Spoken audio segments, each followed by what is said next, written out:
Today, February 7th, we are privileged to be able to interview Dr. Ken Davis, who has had a long and distinguished career in the field of chemical engineering with special applications to energy, particularly nuclear energy.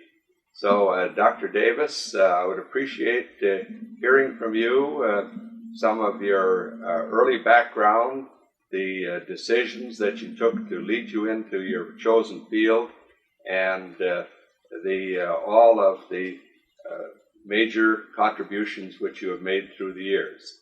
So with that, please proceed, Dr. Davis. Well, it's hard to know where to start. That's a pretty large order. As far as my brought up background, I was brought up in Berkeley, California. Sort of inevitably went to the University of California. I guess for reasons I can't even recall anymore, decided to get a degree in chemistry. Went 2.5 years in the College of Chemistry. Had a few interesting people like Melvin Calvin and Glenn Seaborg and some of the others who were essentially teaching assistants in those days. And then decided that I was not too keen on being a chemist. I'd rather be an engineer. What year was it that you entered the University of California? 1936. Yes. January. Well, those were some of the golden years of chemistry and physics and allied subjects. They were a very interesting period. And of course, when I became interested in engineering, I did give some thought to chemical engineering, but that was not a subject that University of California, G.N. Lewis didn't think you needed to be an engineer. And the engineering department didn't have a chemical engineering department, so I ended up going to MIT and getting degrees in chemical engineering and BS in 1940 and then MS in 1942. And then pursuing chemical engineering, well, I did a pretty traditional thing. Went to work for the Standard Oil Company in California, doing process design and process development. Yes, Several years. Standard Oil of California and Shell had very powerful research organizations in chemistry and chemical engineering at that time. And I've known many people who have gone to both institutions, so to speak. Well, I worked 2 summers at Shell, so a little time over at Emory laboratory. But this was during the war, of course, and we did finish up the development and did the process design and built some major facilities. One a big butadiene plant in El Segundo and 100-octane aviation gasoline plant out of Richmond. The thing that sticks in my mind about those, particularly in thinking about the present difficulties in getting plants built, is in both those cases we were able to complete the development, do the design, build the plants, and put them into operation in slightly less than 12 months. And that seems almost incredible in retrospect, but that does, I think, illustrate what can be done with large, complicated facilities if you really want to do it. And I think that's part of the problem today. We have to decide to do some of these things. Yes, of course, today we look on some of those projects as taking years and years, where formerly 1 or 2 years seemed to suffice. And perhaps later on in your talk, you might give some of your philosophy as to how to avoid that.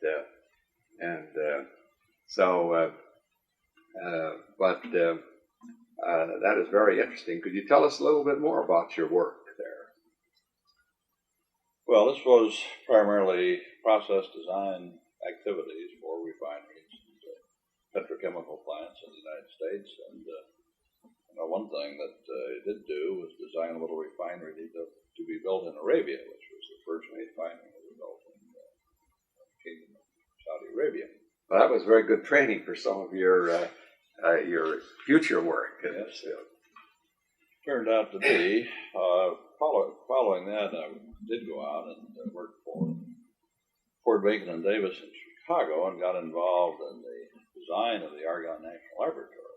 They were busy trying to convert the old site to this new national laboratory. This was in 1947, right after the Atomic Energy Commission had been formed and they were establishing the new laboratories for the AEC. What I was involved in was essentially a company very much similar to Bechtel, which was the design and the construction of the new laboratory facilities.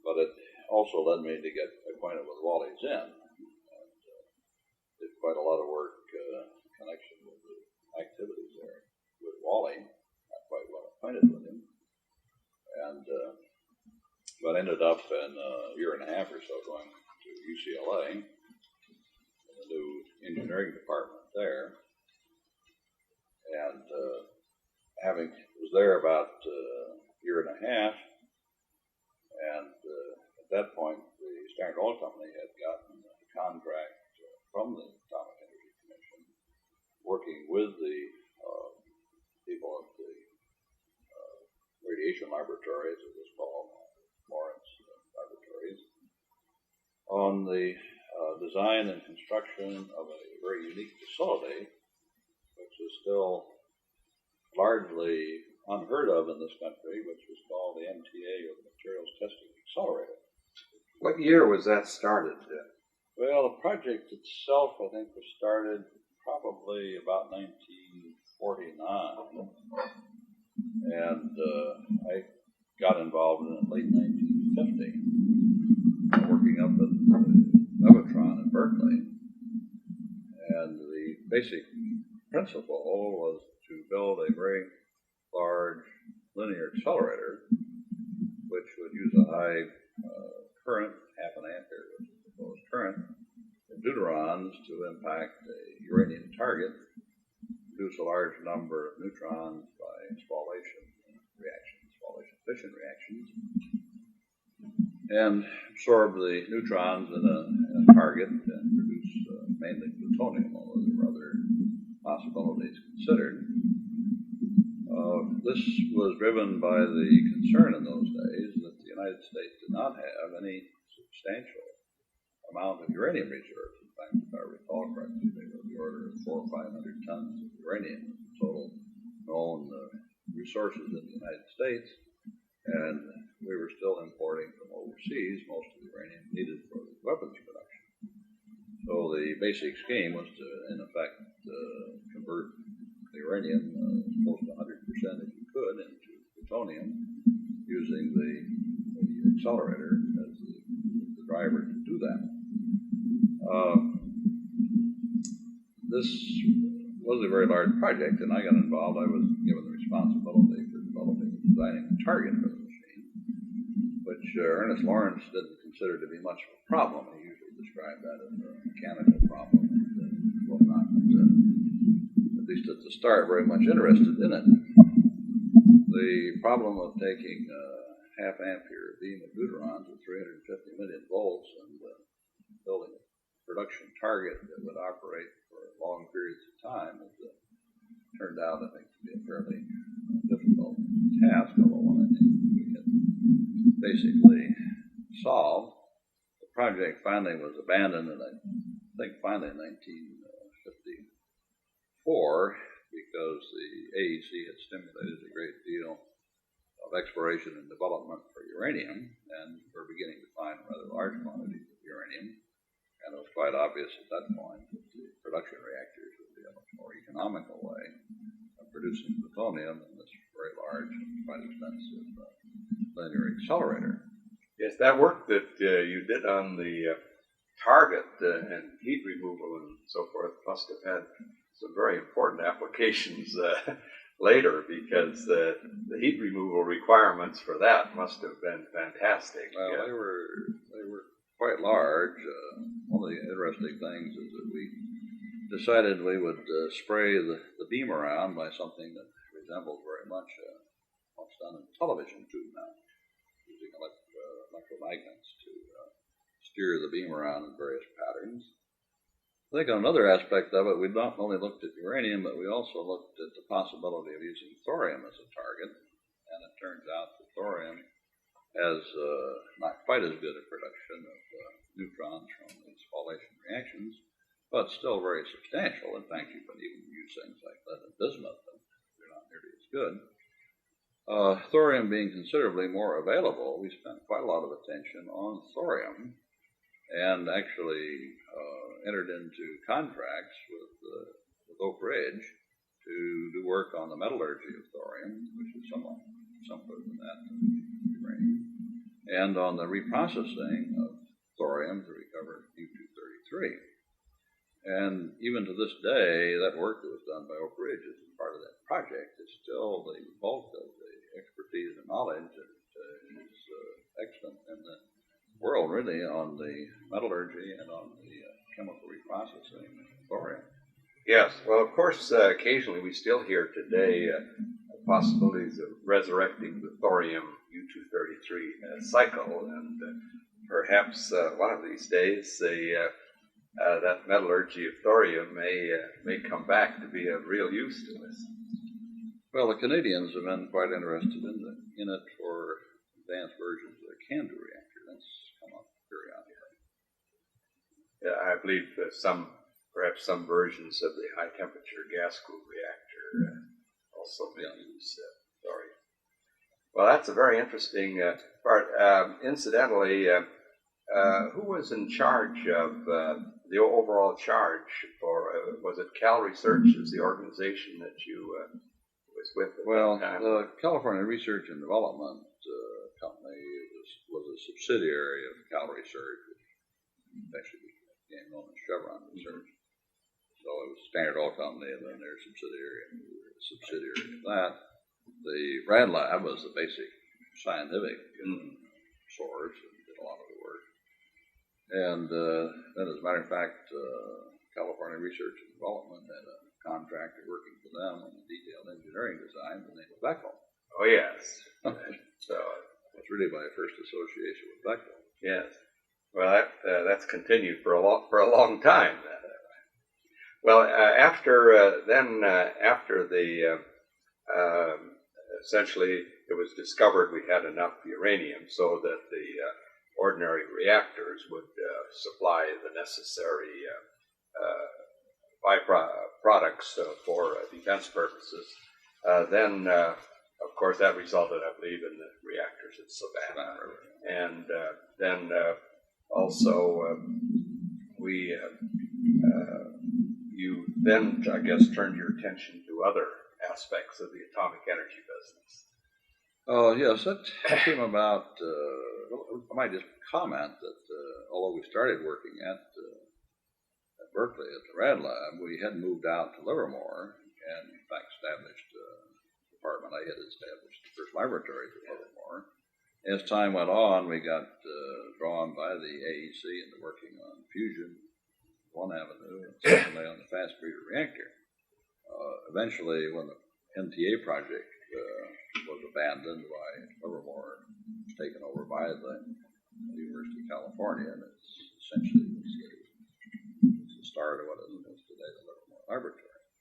But not too long before the things were changing with respect to the requirements, I was asked to go back to Washington to work for Larry Hafstad, who was the director of reactor development at that time, as assistant director of the reactor development division. So in, I guess it was March or April of 1954, I went back to Washington, presumably for 1 year, to serve as an assistant to Larry Hafstad. That was a very important year for decisions in Washington on the reactor project, and I was wondering if you could go a little into detail as to your experiences. Well, hard to remember all the things that happened, at least in the right order. There had been, of course, the reactor development division in those days, I think we should make clear, had been largely formed to support the work of the Navy Reactors Branch and their good friend Captain Rickover in those days. It had some responsibilities outside of the naval program, but not very many. And in fact, much of the resources of the old reactor development division were really in the engineering division, which I don't think anybody's heard of since, but it was actually two divisions were in parallel, and Larry Hafstad was the director of both of them. And there had been some studies done by, I think, 4 groups of industrial companies on a highly classified basis, including Pacific Gas and Electric, and I'm trying to remember what the groupings were, and looked at the possibility of using atomic energy to produce electric power. And these industrial studies had come out quite optimistically. I should remark that they were looking at very large reactors in those days, 150 megawatt reactors. The PG&E study in particular looked at the fast breeder as a possible commercial reactor. And Bechtel was involved. That was one of the groups with Bechtel and PG&E in those days. This had led to the decision the previous year that they would build several small demonstration reactors. And one large one, the Navy people had proposed building a reactor for an aircraft carrier called the CBR reactor. This went through a lot of politics, which there's been books written about, but in any case, it ended up as being a civilian reactor rather than a prototype aircraft carrier reactor, and indeed became a shipping port. It was really the first medium-sized power reactor. Well, anyway, when I got back there, while all of this was going on and changes were being proposed in the Atomic Energy Act, which became now known as the Atomic Energy Act in 1954, and these small programs are like the Acres Homogeneous Reactor, Oak Ridge, and the sodium graphite reactor at San Susana, California, were all 5-10 megawatt demonstration reactors, plus this very large reactor to be built in shipping port for 60 megawatts, being built by the Naval Reactors Branch. So we had quite a collection of things going on in the reactor development division. The Navy program was by far the biggest program. There was an embryonic aircraft nuclear propulsion program, which is something which has gone away, but it was a very large operation in those days. An Army reactors program, which was intended to develop small reactors for use at remote bases, things of this sort, and actually did build several reactors, one of them at Fort Belvoir and one run for many years in Antarctica. So there are a variety of programs, as well as the so-called civilian power reactor program. And one of the things that sort of sticks in my mind is the head of the civilian power reactor branch in those days, named Les Stabler, who's now dead. Les came in one day and complained that he only had 4 people to carry out the civilian power reactor program, and he was sure if he had 8 or 9, he could take care of it forevermore. Yes. Well, I think now we speak in terms of 1 or 2 orders of magnitude greater staff than those. We indeed do, and it also we have to recall that we were worried about the safety, and we were worried about safety, and we had an advisory committee on reactor safeguard, which Edward Teller was the chairman at that point.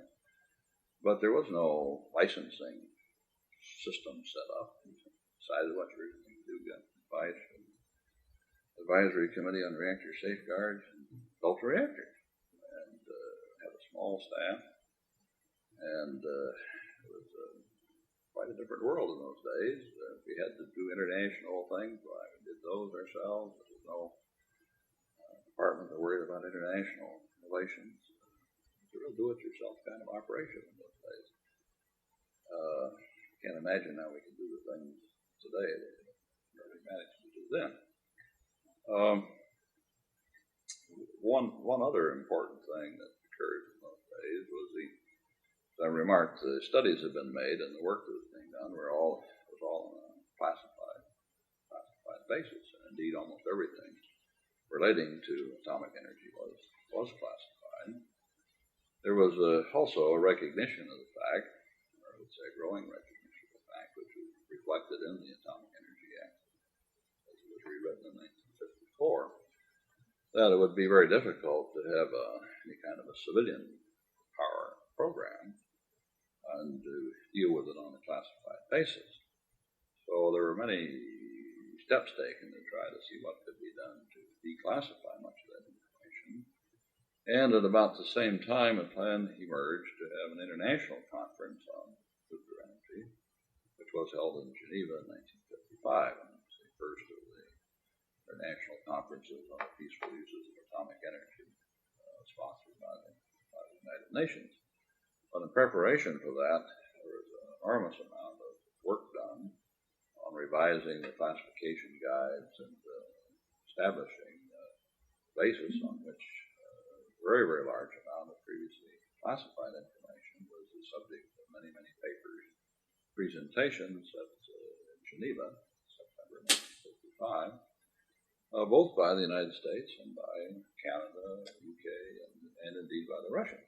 So it was a very great transition, but almost forgotten today. Yes, I remember attending that, and because I was in charge of getting that demonstration reactor over to Geneva, and we did that in less than 6 months from the time the go-ahead was given, including shipping it over. And I can't imagine anything being done in 6 months from the start of conception, no matter how small it is. All the red tape that would get involved today would be impossible.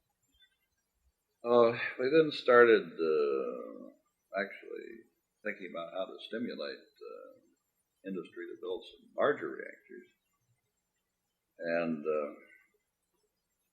came up with the so-called demonstration reactor programs, which was essentially a invitation to industry to propose building power reactors where the government, the Atomic Energy Commission, would provide research and development support, made them fairly attractive arrangements with respect to lending the fuel required. And although the Atomic Energy Act of 1954 had allowed the private ownership of power reactors, some types of facilities, it still kept the ownership of all nuclear fuel in the hands of the government. And this basically was an advantage at that stage because we could set up conditions for loaning fuel and taking it back, which made it a fairly economic thing for the industry to take. So as a result of those several solicitations, I won't go into them in detail, reactor plants such as the Yankee Atomic Plant in New England, the Dresden Nuclear Power Plant near Chicago. Of course, Shippingport was under construction, and was followed by a plant in Connecticut called Connecticut Yankee.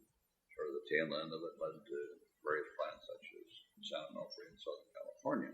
I believe there's one also in Minnesota, was there? Well, there was a smaller one in Minnesota, the Pathfinder plant, which was never, I guess it was completed, but I don't think it ever run significantly.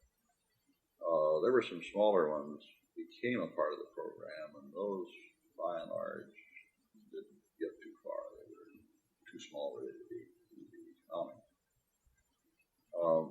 But the end result of this was actually around 1960. We had Shippingport went into operation.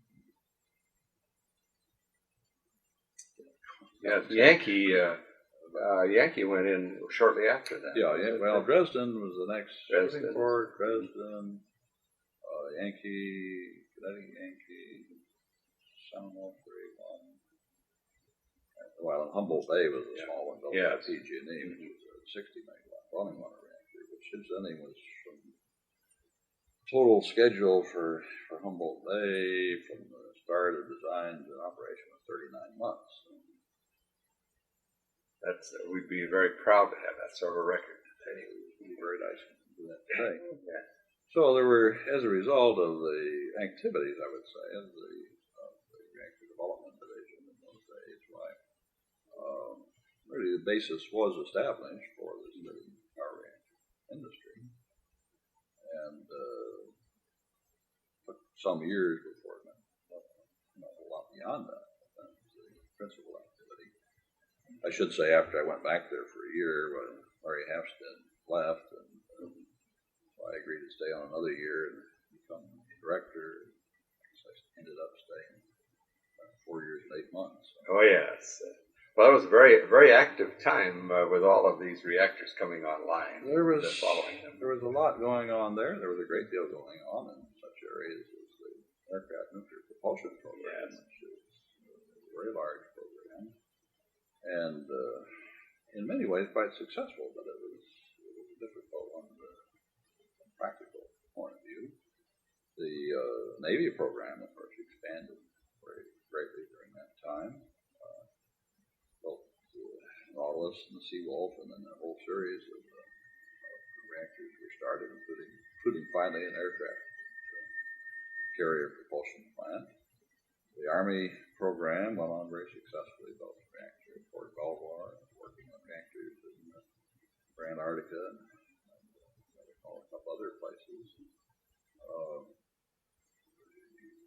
A great deal of work was done on basic development research, including on the breeder. We had decided that we would not seek to go to larger scale breeders at that time, having the conviction that we needed to get sort of the first generation of reactors going somehow, which became the light water reactors. We needed to get those going before there was really going to be a need for a breeder, and if you didn't do that, well, you were never going to need the breeder. So that the main emphasis was on development of thermal reactors, finally focused on the boiling water reactor. Small ones of those built at Argonne and that built by GE at Balmacetas. But quite a bit of work done on the breeder, and including the design and construction of the EBR-2, which has been operated almost continuously ever since at Idaho, and gets very little publicity or attention. Yes, that is an amazing that most people don't realize that the experimental breeder reactor was the first one to produce sizable quantities of electricity, I guess. Well, the EBR-1? EBR-1, the little one, yes. Did produce the first electricity. And, of course, EBR-2 has been a workhorse through the years. It's run for many, many years. It also, and most people have forgotten this, demonstrated the first closed fuel cycle, basically, in the breeder with the pyrometallurgical processing of the fuel and refabrication of the fuel right at the reactor site.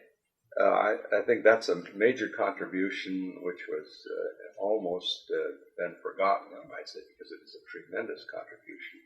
Most people think that we haven't done very much on reprocessing. Perhaps we haven't, but that demonstrating the pyrometallurgical process was a major accomplishment. I think it'll be important in the future, but something for some time. Trying to think what else we did. Yes. Well, that's quite a that was a tremendous program and tremendous number of reactors that were designed and finished during your term there, and really laid the foundation. Well, yeah, we started a lot of them. We stimulated through various programs a lot of research reactors at universities and other installations around the world. Put a lot of emphasis on training people. We started the Argonne Reactor School, which was sort of a follow-on from the old Oak Ridge Reactor School, and the Argonne School, though, focused to a great extent on training people from overseas. Oh, yes. And it's amazing if you go around the world and talk to the leaders of the nuclear programs of other countries, you find that they all went to the Argonne Reactor School. Yes, but we did a tremendous amount of training there. Incidentally, about that time also was the Detroit Edison breeder reactor started. The Fermi reactor was started as, again, one of the demonstration reactors. As a result of it, I have to say, as a result of the demonstration reactor program, because it was not a part of it, nor was Dresden. Dresden was put together by the utilities in response to the request by the Atomic Energy Commission. But I recall I went out to Chicago to receive the proposal that was supposed to be made by the Commonwealth Edison to build the Dresden reactor plant. And when I got out there, they said, well, I appreciate your coming out very much, but we've decided we don't need any assistance from the U.S. government, so we'll buy you a lunch and tell you what we're going to do, but we're not going to give you a proposal. Yes. Well, this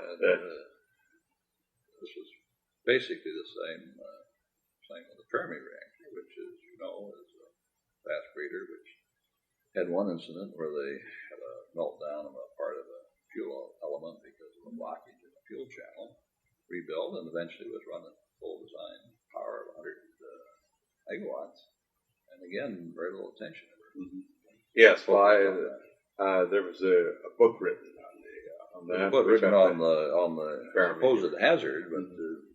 Practically nothing's ever been written about technical performance of the reactor. As a matter of fact, I talked to some of the French, and they, in moments at a cocktail party or something, they will give full credit to some of the training they received at Detroit Edison for their successful breeder program. They had many of the Japanese came over and worked on that program. Walker Susser was very much interested in having that serve as a training ground as well as a demonstration of breeder technology. Yeah. Well, let's see. You mentioned you stayed for such a short period of time, only about 5 years, was it? It seemed like a long time. But it was a tremendous amount accomplished during that period. Well, after you left the commission then, what responsibilities did you take on? Well, at that point I did come to work with Bechtel and worked for Bechtel 1958 until 1981. But I came out to San Francisco, which was basically my home, coming back. And first 9 years, I guess I was at Bechtel. We spent in building up a development department, which primarily concerned with nuclear power. Was the origin of some of the first nuclear power projects that Bechtel was involved in. And was then involved in some of the overseas power activities, and had a variety of, various kinds of assignments, almost all related to power, though. What were some of the early power reactors that Bechtel built or designed? Well, one of the first one, Bechtel actually did the construction of the EBR-1 at Idaho. Yes. There also built a little chemical processing plant up there. So they were in the very beginning. This was before I worked with Bechtel. They were the engineers and constructors of the Dresden plant, which was the first large boiling water reactor, as well as working on GE boiling water reactor.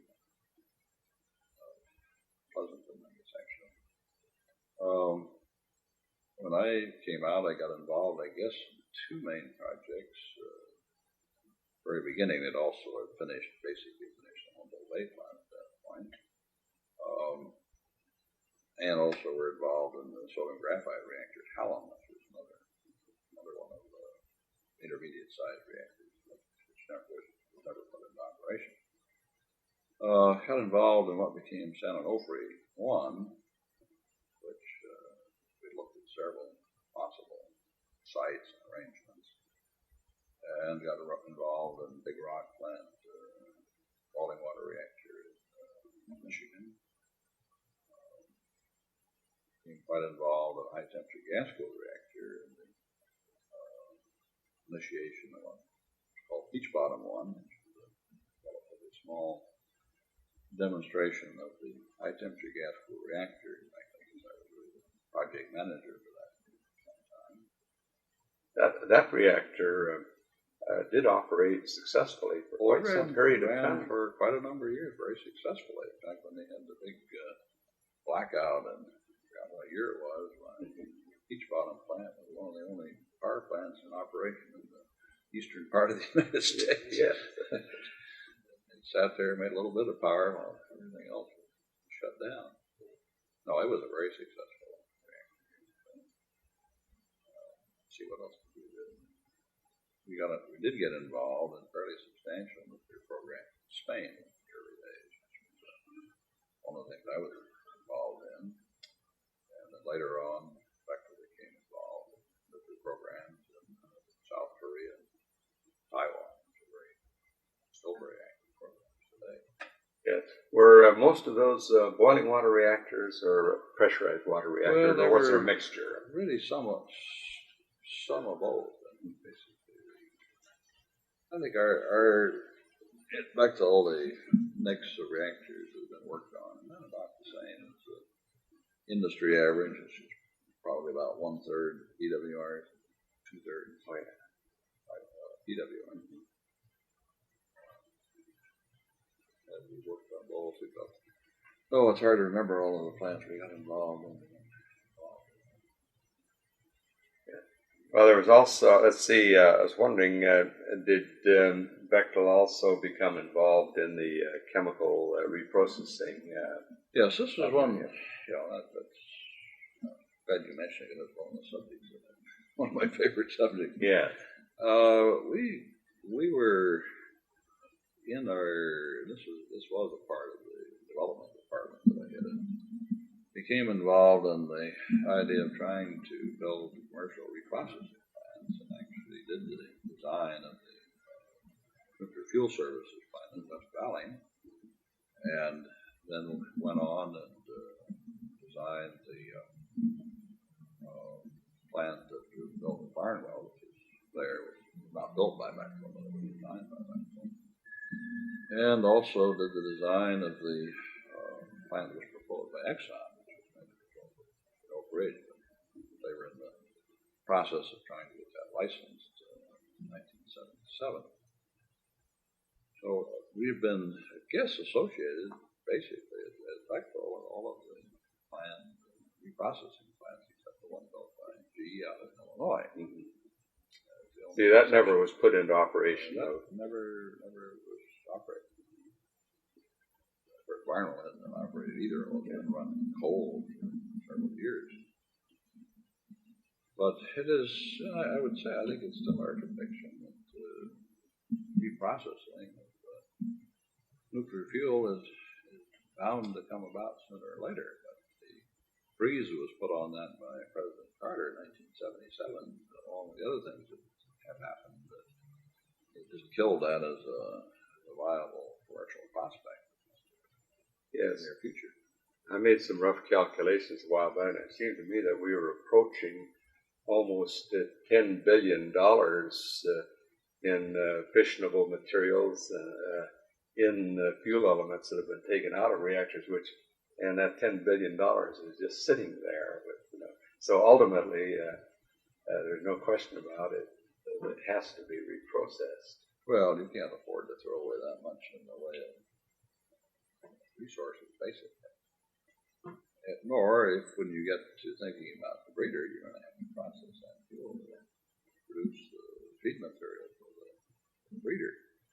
But that's not urgent, and at the present time, economics in terms of there's a lot of argument about whether it's cheaper to reprocess fuel and store the waste, or whether you can store the fuel without any great penalty, but it's close enough so no one feels particularly driven to have to get into the reprocessing today. And with the prospects uncertain as to what's going to happen in the future, I think it's understandable why industries are not real anxious to get back into that business, particularly when it's been demonstrated to have a lot of political risk associated with it. Yes, well, of course, right now the time is not right for doing anything like that. But as I say, ultimately we're going to have $20 billion and $30 billion in stored valuable fuel, and at some point along the time, that's going to be an overwhelming factor. Well, in addition to which, I think I'm just convinced that it's going to be a lot simpler, safer, and more reliable to store waste, solidified waste after reprocessing than to try to store fuel elements, which have, after all, spent several years in a reactor in a very unfriendly environment, and stand up pretty well. It's a bulkier problem. It just isn't very neat, quite aside from the fact that you're not recovering useful material. Would you care to venture an opinion as to ultimately on the breeder reactor reprocessing, whether the aqueous reprocessing or the pyrometallurgical reprocessing may win out in that for the breeder reactor? Well, I'm not sure that particularly in terms of the breeder reactor, the reprocessing has been largely ignored in this country as a part of the breeder reactor. I've certainly, along with people like your former associate Floyd Culler, have been beating the drum for many years that the breeder reactor has to be looked at as a system, which includes the reprocessing and refabrication. Because although you can afford the light water reactors to let the fuel sit a long time before you decide really what you're going to do with it without much economic penalty, there is no possibility of operating a breeder reactor unless you recover the material and recycle it back into the reactor in the shortest possible time. So that a breeder system consists of the reactors and the associated reprocessing. There's no escaping that the economics won't tolerate it. So that whether and where you do the reprocessing is still an unsolved problem, one not many people worry much about. And it's a question of scale. And if you're going to try to have the reprocessing and refabrication in existence at the time you put the reactor in operation, it's very difficult to conceive of this being very practical if you have a reprocessing plant hundreds or thousands of miles away.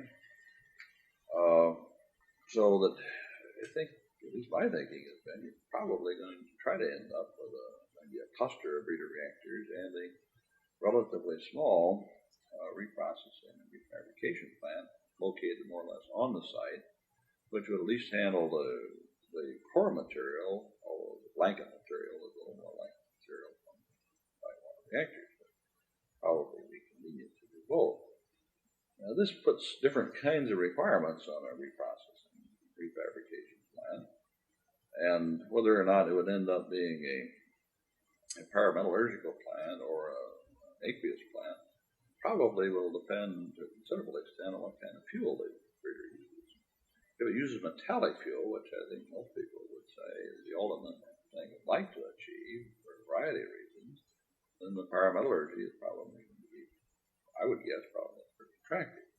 If we continue on the line of the oxide fuels, then maybe either sort of a small hot cell kind of aqueous chemical reprocessing plant, or some located somewhat more remotely might do it, but it's going to have to be there and be in operation.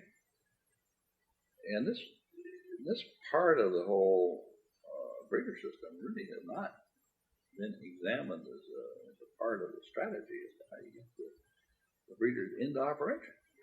How about our friends in foreign countries? Have they given due consideration to that problem, that you must have a reprocessing in order to make it a viable system?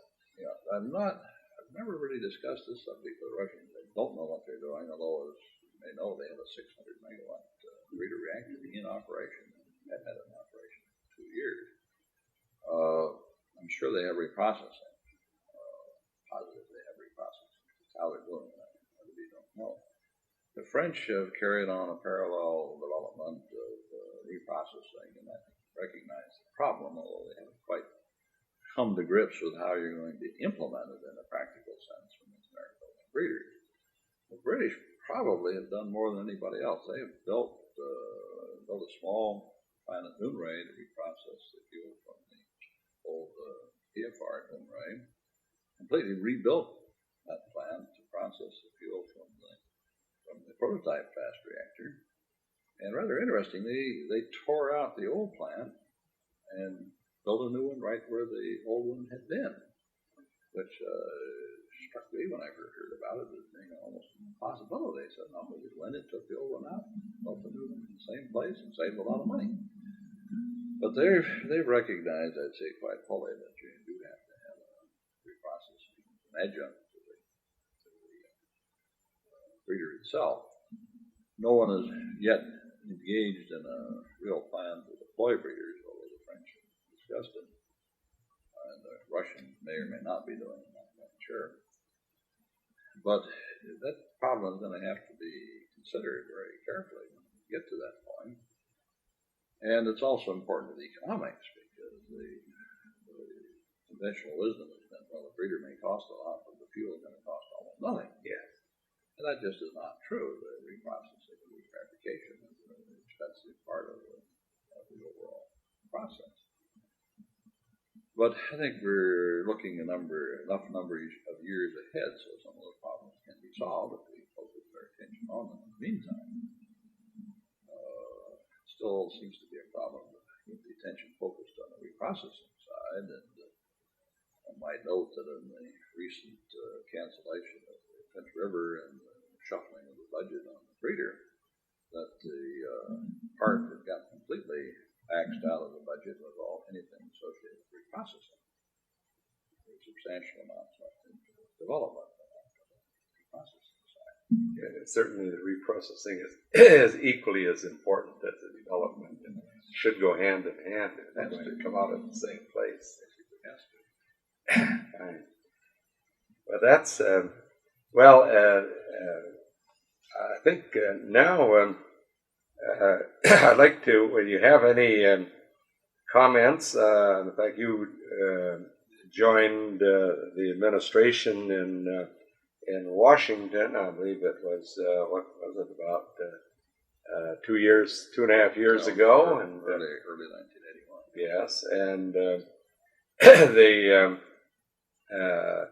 I was wondering if you cared to comment on the many issues that that came before you there, and what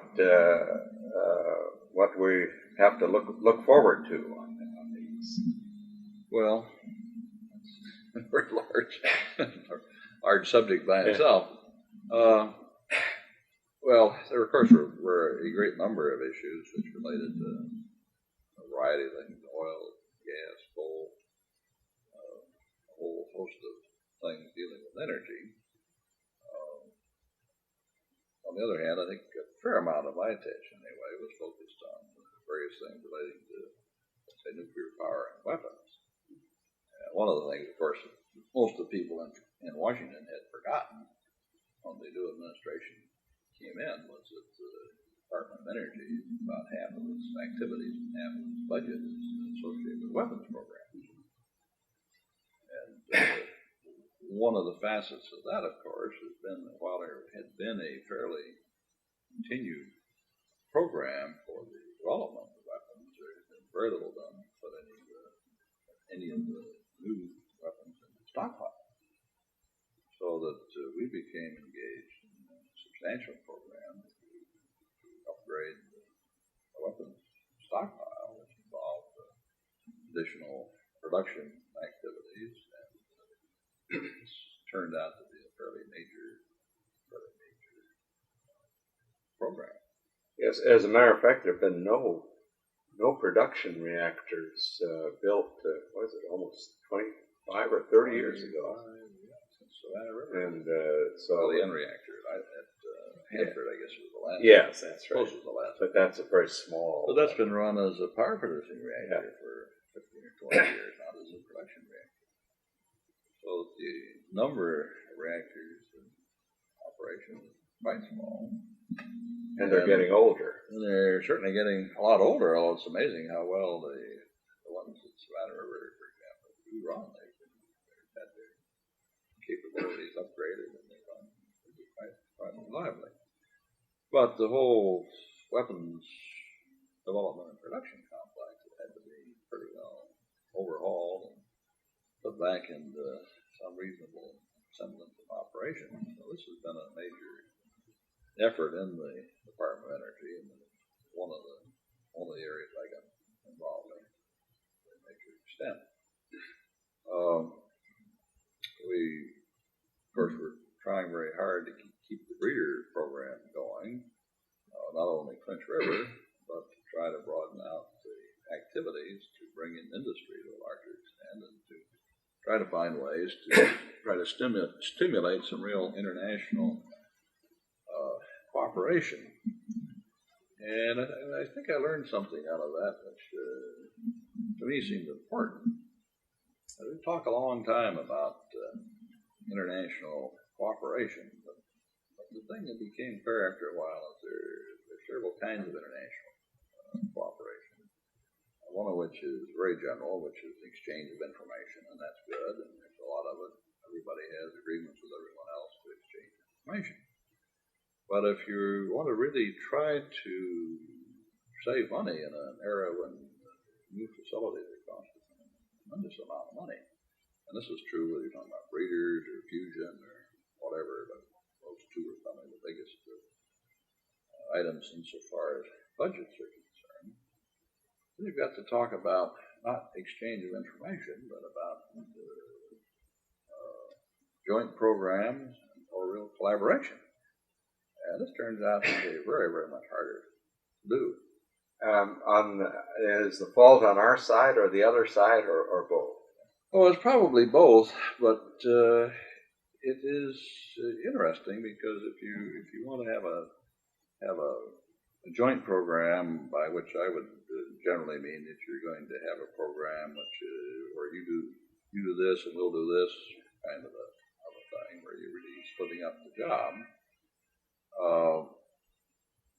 What you discover in this is characteristic of the Japanese, but it's not just them alone.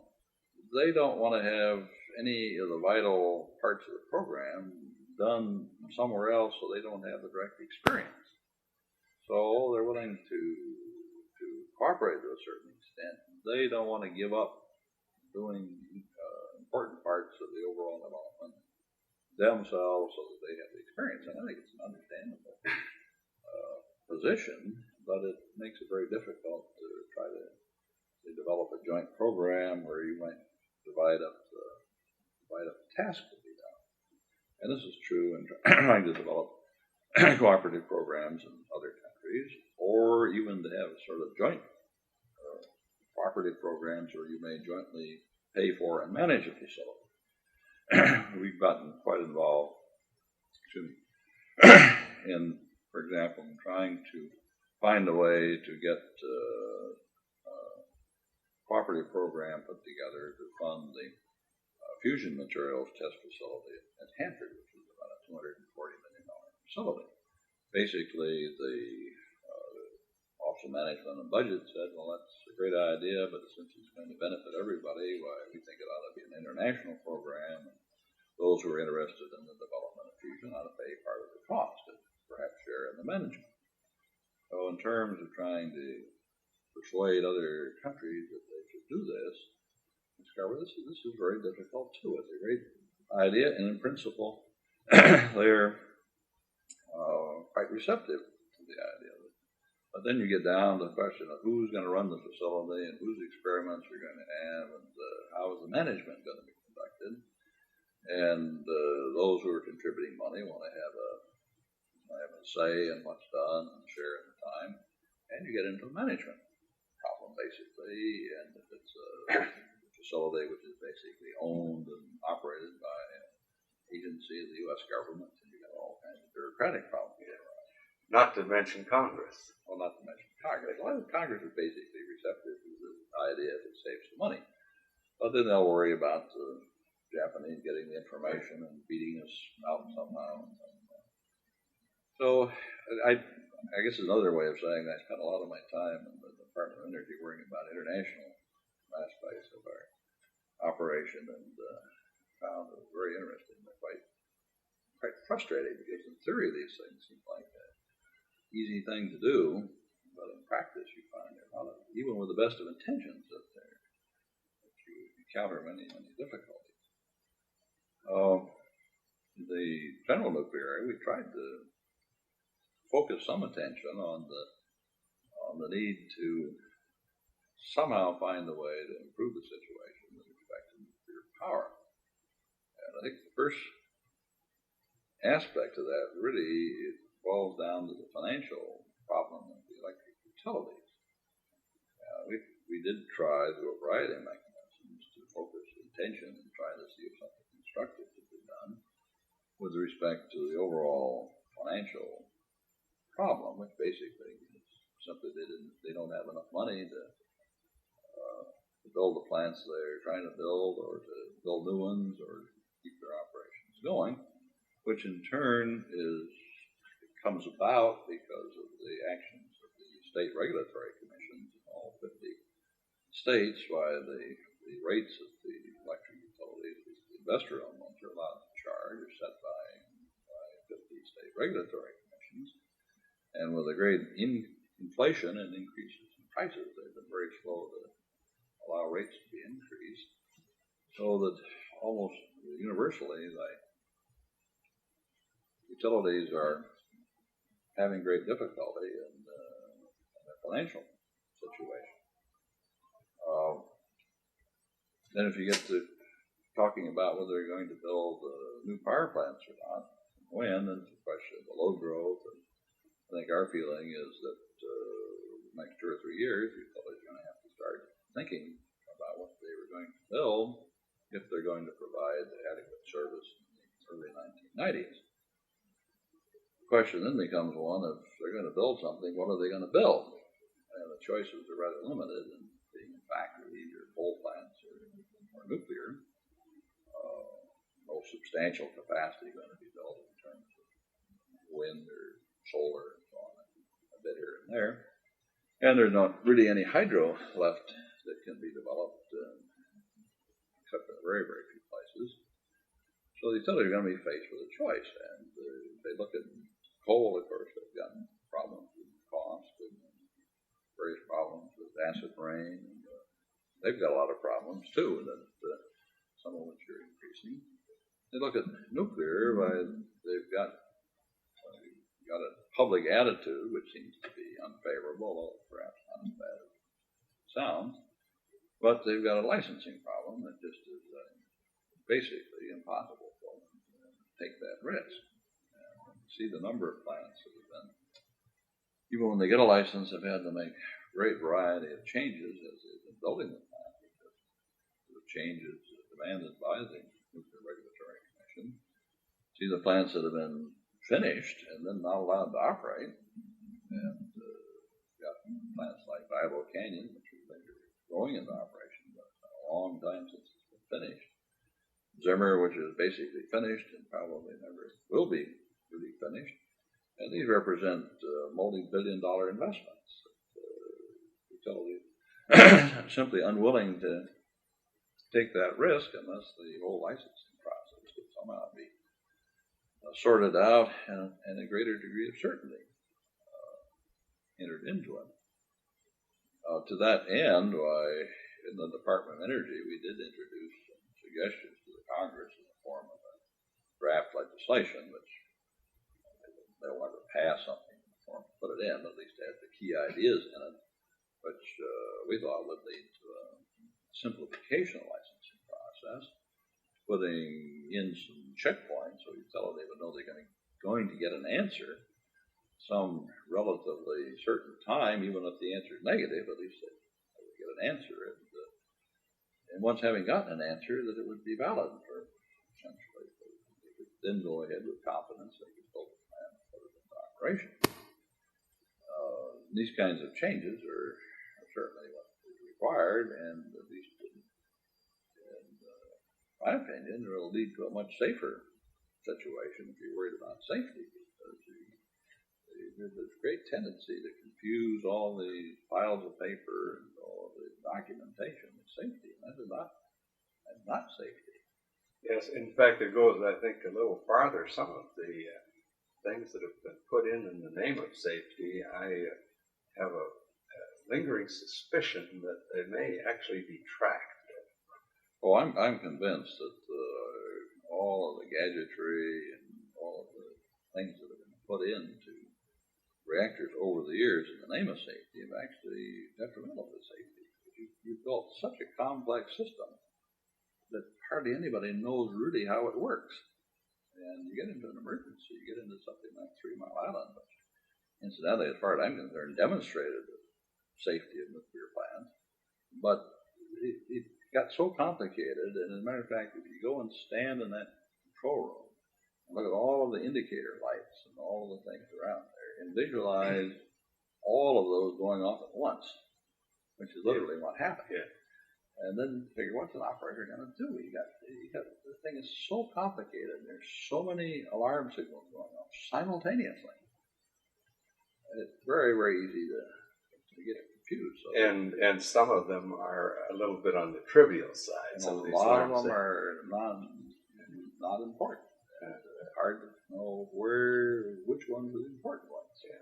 They all go off at once. Well, I think this is what is necessary, and I do believe that the licensing could be, first place, something has to be done to improve the financial situation of utilities, which is more revenues in many cases is a problem. And then I think that you have to have an improved licensing situation. And then I think some utilities order nuclear plants and some order coal-fired power plants, and you see nuclear power, I think, will be back on track again, although at a much lower rate than what people predicted just a few years ago when we had a 7% per year growth rate, and it's now about half of that. Well, that, as I say, you really outlined the problems which really face us today on this. And I was wondering if I could get some of your views on, you might say, future in several. There have been, of course, predictions as to when fusion might actually turn out electric power and so forth. Do you care to comment? Is there any? Well, on fusion, why, I believe that the machines being built now, and I've seen the ones all in this country, but the one in Japan, Jet 60, I guess they call them, and Jet, call them in England. I think these big machines, as well as the mirror machines, finished out in Overmont, I think all have the capability to demonstrate that you can establish the conditions which are necessary for a practical fusion reaction, where they'll show that you can create and maintain for an appropriate period of time the temperatures, the pressures, densities, and so on that are required to carry out fusion. I think they'll also demonstrate that you can do it under circumstances, so it's a stable kind of reaction. Only one of the machines, the one at Princeton, will actually do this with a tritium-deuterium mixture, so that you actually be producing a fusion reaction of the sort that you contemplate. And none of them will have to do this on any kind of a continuous basis or any kind of an engineering basis. So it's almost completely physics-type experiment. They're very large, very complex, but they are inherently demonstrations of the physics involved in fusion reactions. To go from there to a practical commercial power producing machine that will run hour after hour, thousands of hours, is one of the greatest engineering challenges I think I've ever visualized, and not wholly ignored, but very little attention has been focused on it, and almost no work has been done on it. This is why we were so anxious to try to get the FMIT at Hanford actually going, and I think that almost exemplifies the basic problem. Because what you're trying to do is to build a facility which will test materials of the sort you're going to use in the fusion reactor under the conditions of irradiation, temperatures, and pressures, which would approximate the actual materials at real time. 1 year's test in the FMIT is equal to 1 year's operation of a fusion reactor. There, if the machine is built, it would be the only one in the world that could do this, and at a cost of roughly $240 million, it would provide you with the capability of doing this kind of materials test in a test volume of 10 cubic centimeters. And so that's the type of thing that has to be done before you can make any prediction whatsoever. It is just a bare start on the problem. Yeah. And another way to illuminate the problem in a way is to say that for all of the designs, basically, that people come up with, they always have a problem, what they call the first wall, which is the wall that separates the fusion reaction from whatever else is behind it. And to operate at essentially practical conditions, you find that over the course of the life of this wall, that every atom in it will be hit about 200 times by a neutron, by a high-energy neutron. And not very many materials, as you well know, that are likely to take that kind of punishment. Yeah, I'd say radiation damage is likely to be catastrophic. There are some very serious, I think probably ultimately soluble problem, but the answer to when one will have fusion power is, whether it's, you can't really speculate whether it's 40 years, 50 years. It is not tomorrow, it is not 10 years from now, and there's no one who even knows how to build a machine that's developed 10 years from now.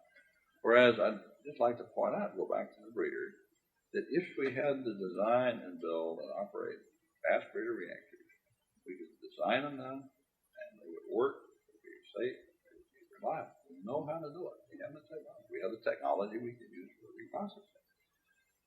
They cost too much. So it's a matter of economics until the price of uranium or the scarcity of it gets to the point where it will, or the lines will cross. Well, or with the time that's available, which is, you're never going to need the breeder if you don't have power reactors. So until the power reactor business picks up, the time at which the breeders recedes further off into the distance. I think most of us are convinced that if we continue to do development work on the breeder, that we can find ways of reducing the cost. And the cost margin, the breeder you could go out and actually build today would probably produce power at twice the cost of a light water reactor or a coal-fired power plant. So it's a big margin, because trying to get factor 2 out of the cost is pretty hard, and it's true that uranium prices will make a part of the difference. But if you had to do it and are willing to pay that cost, there's no question that you can actually do it. It's an almost infinite source, at least of electric energy, that you know how to do today if you need to do it. I don't think it's an infinite source. It's only good for about 100,000 years. Well, it's almost. Fine. Well, I was wondering if you might comment also on there are the other systems people keep talking about, the thorium U-233 possibilities. Do you see any serious work in the field in that may be of interest? Well, I think the thorium cycle is sort of an alternative to the uranium-plutonium cycle. I don't know that it's got any great advantages except the one of adding more to the resource base. The economics don't seem, in most cases, to be quite as good. How about the potential safety? Are they about the same? I've never really seen any credible argument that there was any significant difference. The Canadians were interested in thorium and the CANDU reactor because it fits into that cycle relatively well. The Canadians, incidentally, going back to the MTA, they're now working on an MTA project, which some interest out in Quebec. They're building a laboratory to develop essentially an accelerator breeder, as they call it. Yes, that idea is still being pursued. There are other kinds of reactors that people are very much interested in, and I think they all share somewhat the same characteristic as the breeder, which is that there's not going to be an opportunity to develop any of them unless the light water reactor program revives. Because there isn't anyone who is going to really put large amounts of money into developing new reactor types unless you've got an industry established which can help to pay for that. And certainly the U.S. government is not going to put billions of dollars into developing new reactors. So I think the whole thing rather hinges on the breeder and what we call high temperature gas flow reactors or other types. Really all hinges on the conditions being established which would allow the utilities in this country to start ordering light water reactors when they have the need to do so, which should be within a relatively short time period now, and if they have the money to do so, which is going to take some fixing. If that happens, then I think we'll see an emergence over the years of different kinds of reactors, eventually the breeder. And one question you may say is, well, if the U.S. doesn't go ahead, the other countries are too. And that I find rather disturbing, because when I've gone to other places, as I have many times, including the last few months, what I find is in the minds of the Japanese and the minds of the French, quite surprisingly, and many other countries, is a very great concern and the feeling that if the reactor program does not continue to be a viable one in this country, that they're going to have to think pretty hard about what they do. And this even includes the French. Despite the fact that they've charged ahead with a large reactor program and doing very well, still have not built anywhere near the number of reactors we have in this country by a long, long ways, and have depended on this country for most of the technology, and still depend on this country for most of the technology. Even though the theory is the reactor business is dead in this country, it really is not dead. A lot of replacements are done. And there's still an enormous amount of technology being developed. And every other country that's in the reactor business, even including the Russians, they're depending to a very large extent on continued development of reactor technology, fuel technology, and things of that sort of the United States. If that should stop in the United States, it would have a profound effect on the reactor programs almost everywhere else in the world.